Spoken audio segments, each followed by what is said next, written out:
Well, on the same case, the Karnataka Women's Commission has decided to take up the case involving the actress, claiming that Karthik Gowda had married her.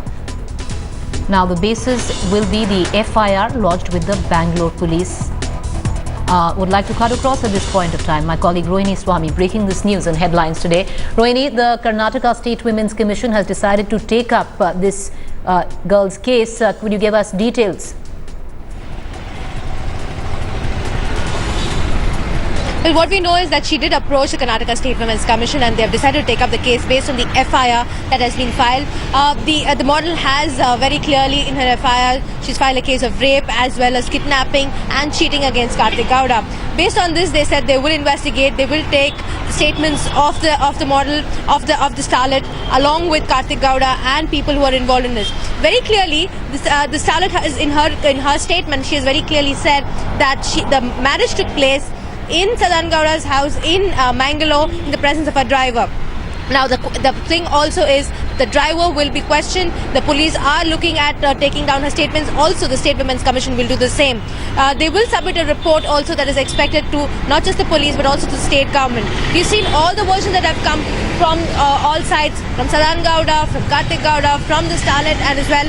But more importantly is the point that this is also a lot of the political parties are using this for to basically protest. For example, the Congress is now targeting the BJP on this. They've gone on protests on the street saying that they're protesting against this whole incident. Another point that is to be raised is also what Sadan Gowda did. He raised the question about the timing of this whole issue, as to why raise this issue now and why didn't she come and approach the family or talk about it in public earlier? Why only on one particular day? And they feel that they're tarnishing the image of the family.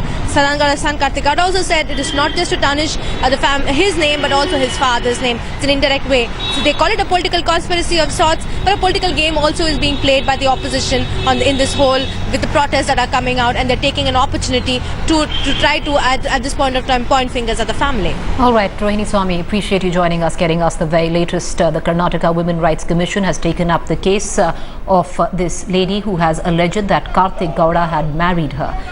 We will keep getting our viewers the very latest from Rohini Swami there, but let's quickly cut across to political reactions that are filtering in.